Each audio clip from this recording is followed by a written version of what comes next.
Hello and welcome to the Bard's Truth. This is the Direwolves of Winterfell, episode 4.9, Summer and the Winged Wolf, Aloft. Our first of two episodes covering Bran and Summer's Warg bond in A Dance with Dragons. In A Dance with Dragons, our themes continue with Bran and Summer north of the Wall. While they make their way to the cave of the Children of the Forest, Summer, disconnected from his bond to his littermates, seeks out a new pack. Bran continues his skin-changing of Hodor and his warging of Summer. In Summer, he can recognize another warg, Faramir, inside one eye. His independence continues in his cave explorations inside Hodor, which he thinks nobody else notices. He's probably wrong about that. Throughout their interactions, Mira's been pretty perceptive. He finally learns to fly, as he is taught to skin-change ravens and to use the power to enter the weirwood net directly. He is aloft. Sadly, it is a bitter pill to swallow that his body cannot be healed. With only 3 chapters, the implications of Bran's growth in this volume are not well understood. On top of this, the bond to Summer seems to stagnate as he learns to be a greenseer. We are left to wonder if Summer's continued separation to hunt will have negative consequences. We wonder the same about Bran's continued skin-changing of Hodor. Given the immense power of the weirwood net, we wonder if Bran's independence will lead to unaccompanied sojourns into the weirwood net. A Dance with Dragons, Jon 1. Before we hear from Bran, Ghost thinks of Summer in this chapter. The theme of pack is front and center, as is the sharing of senses from wolf to wolf. In a wolf dream, Summer comes up twice. First, because Ghost can no longer sense him. Second, to reveal that Ghost knows he's on the other side of the wall. Ghost is more self-aware of the effect of the wall than Summer, whose perspective we get in the next chapter. "Snow!" the moon called down again, cackling. The white wolf padded along the man trail beneath the icy cliff. The taste of blood was on his tongue, and his ears rang to the song of the 100 cousins. Once they had been 6, 5 whimpering blind in the snow beside their dead mother, sucking cool milk from her dead nipples, whilst he crawled off alone. 4 remained, and one the white wolf could no longer sense. "Snow!" the moon insisted. The white wolf ran from it, racing toward the cave of night where the sun had hidden, his breath frosting the air. On starless nights the great cliff was as black as stone, a darkness towering high above the wide world. But when the moon came out, it shimmered, pale and icy as a frozen stream. The wolf's pelt was thick and shaggy, but when the wind blew along the ice, no fur could keep the chill out. On the other side, the wind was colder still, the wolf sensed. That was where his brother was. The gray brother who smelled of summer. An interesting thing, at the end of A Storm of Swords, Jon calls Summer Bran's wolf, but in this next passage, he knows the name Summer. How did he learn it? From Sam? Sam wasn't supposed to mention their encounter at all. Or did the author just slip and forget that Jon doesn't know the name? Bran and Rickon had been murdered too, beheaded at the behest of Theon Greyjoy, who had once been their Lord Father's ward. But if dreams did not lie, their dire wolves had escaped. At Queen's Crown, one had come out of the darkness to save Jon's life. Summer, it had to be. His fur was gray, and Shaggydog is black. He wondered if some part of his dead brothers lived on inside their wolves. In any case, the pack bond remains strong. A Dance with Dragons, Bran 1. While the group is again on the move, this chapter is a bit of a return to our direwolf themes. We start with Summer shadowing and protecting, and then have a mention from Bran that he spends a lot of time in the wolf's skin, reinforcing the bond. Later, we get a reminder of the call of the hunt when Summer thinks that the elk Jojen rides is prey, coupled with another instance of sharing senses, with Bran smelling the elk with Summer's nose. Bran also reminds us that he is in the habit of wearing Hodor's skin. Our author makes it perfectly clear that this is not a good thing. The violation makes the stable boy confused and scared, whimpering, and there is still a hint of vomit at the back of his throat, just like in A Storm of Swords. Bran tells himself that it is okay, that Hodor recognizes him and is getting used to it. That may be as it may be, but it doesn't make it okay, Bran. And you know this, man? Summer brought up the rear of their little band. The direwolf's breath frosted the air as he padded after them, still limping on the hind leg that had taken the arrow back at Queen's Crown. Bran felt the pain of the old wound whenever he slipped inside the big wolf's skin. Of late, Bran wore Summer's body more often than his own.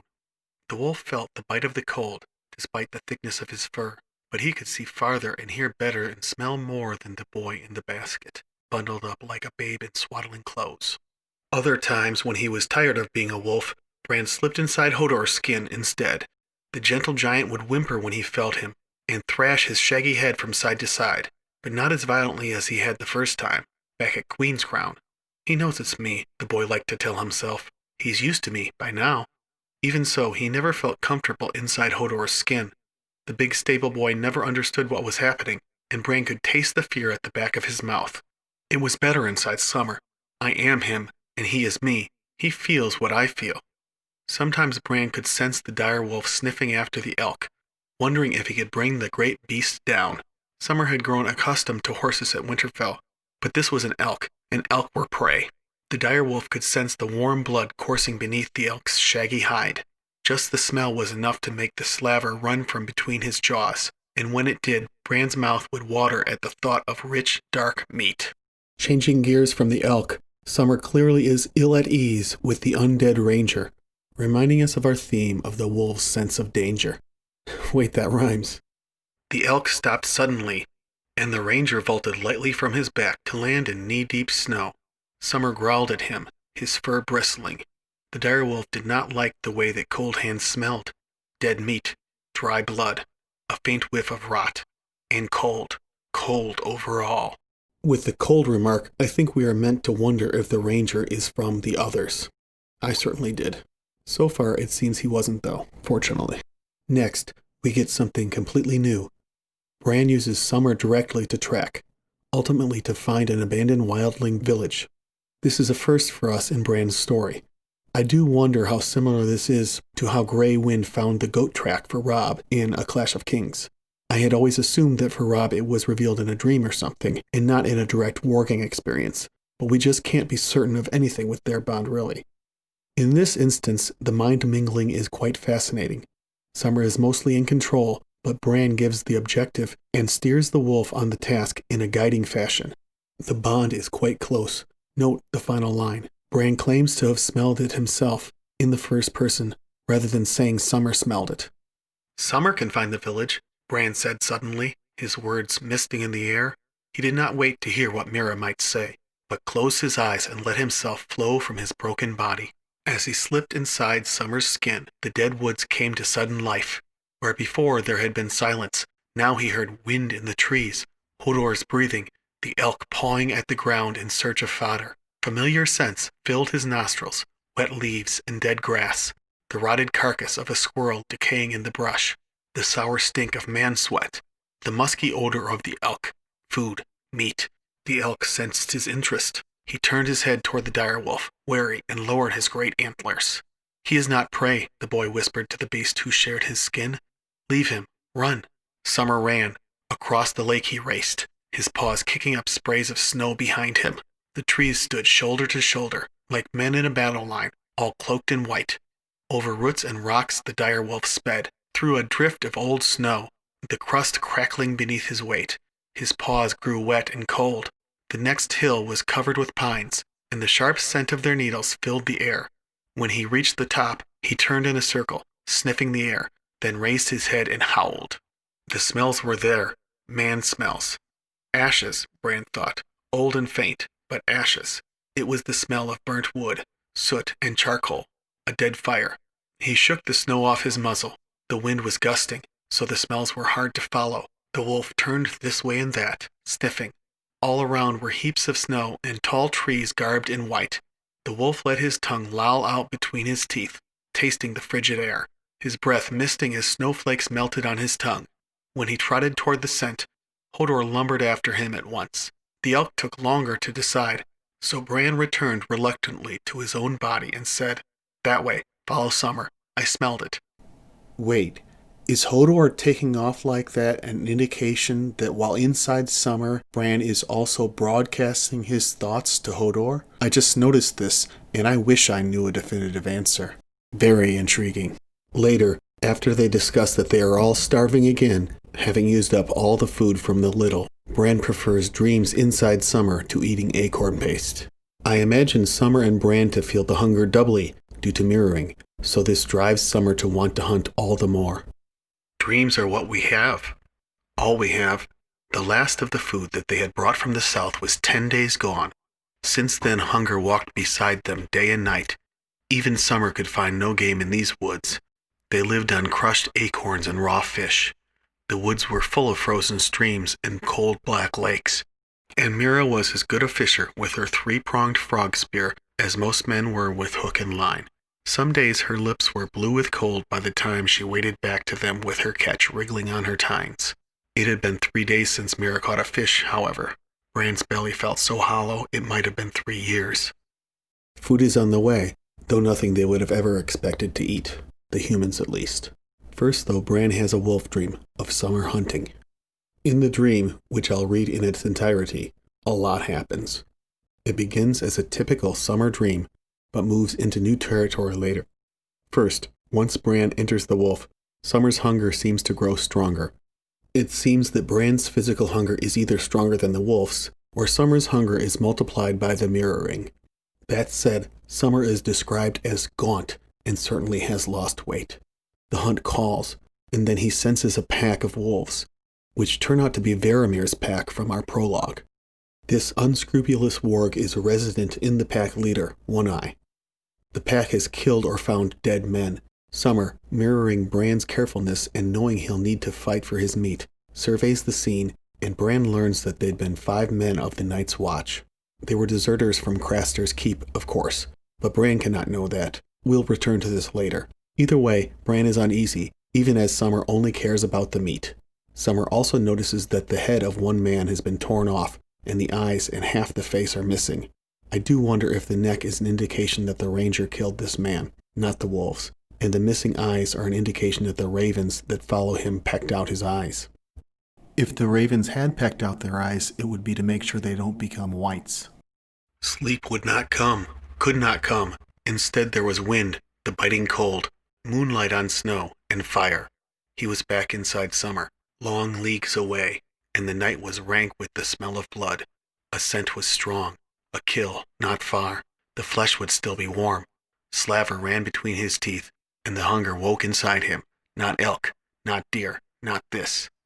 The direwolf moved toward the meat, a gaunt gray shadow sliding from tree to tree, through pools of moonlight and over mounds of snow. The wind gusted around him, shifting. He lost the scent, found it, then lost it again. As he searched for it once more, a distant sound made his ears prick up. Wolf, he knew at once. Summer stalked toward the sound, wary now. Soon enough, the scent of blood was back, but now there were other smells, piss and dead skins, bird shit, feathers, and wolf, wolf, wolf. A pack. He would need to fight for his mate. They smelled him too. As he moved from amongst the darkness of the trees into the bloody glade, they were watching him. The female was chewing on a leather boot that still had half a leg in it, but she let it fall at his approach.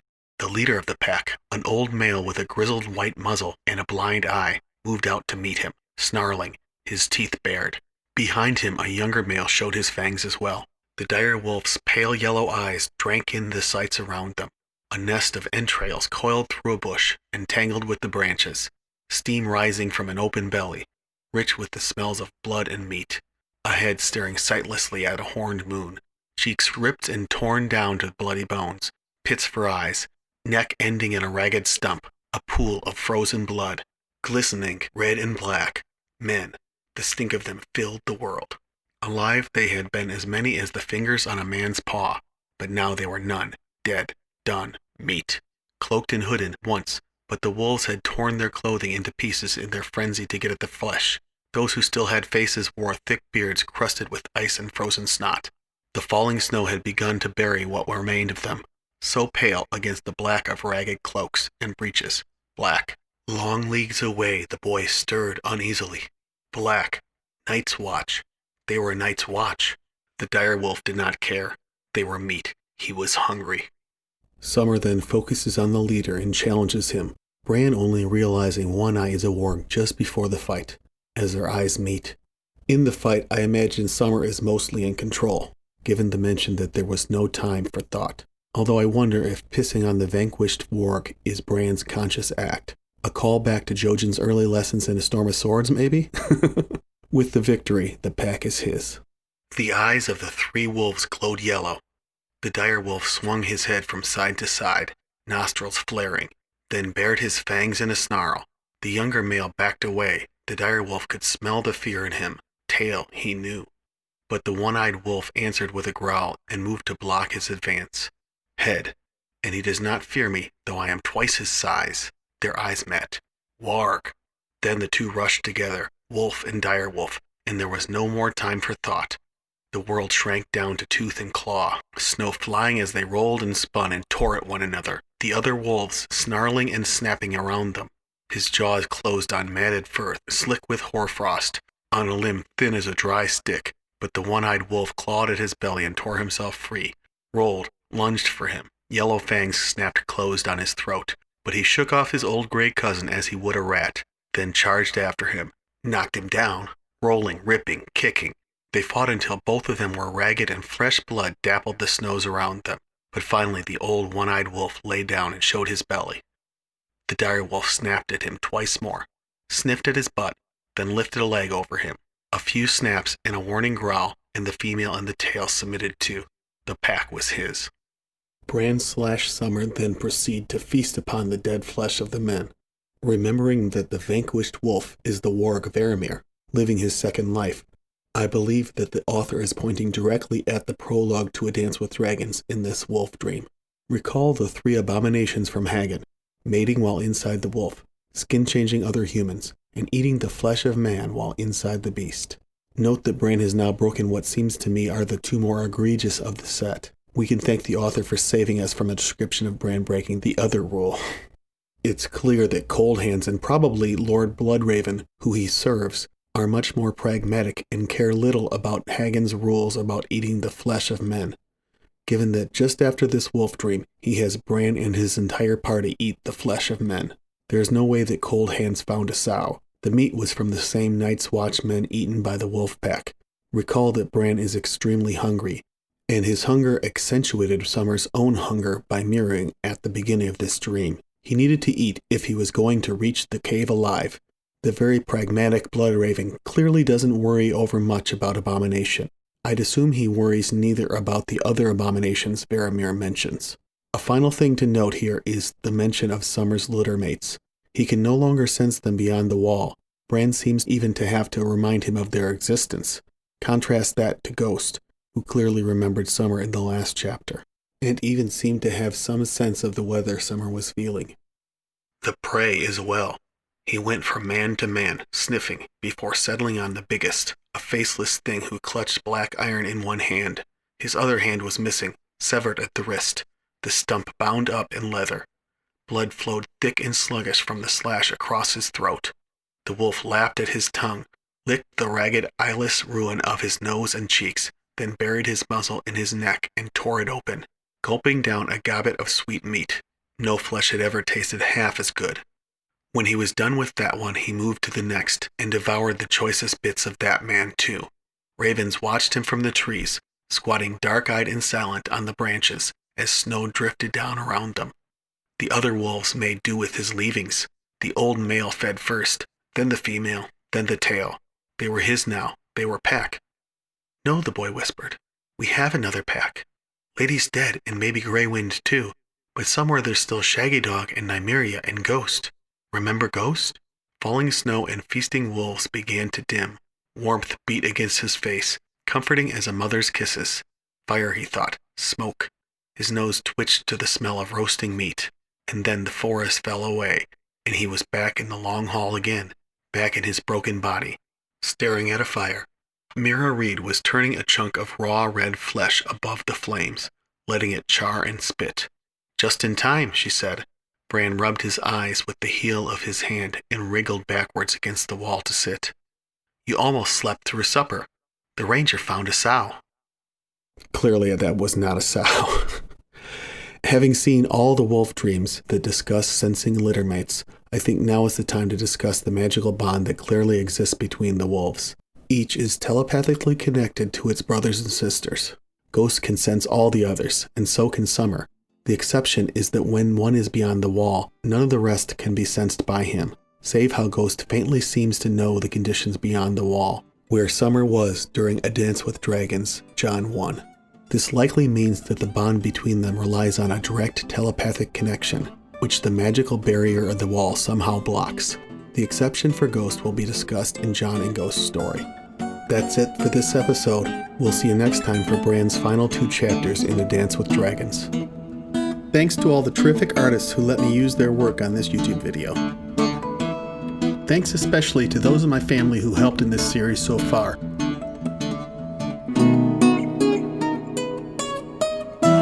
If you enjoy this content, you can also consider supporting us on Patreon.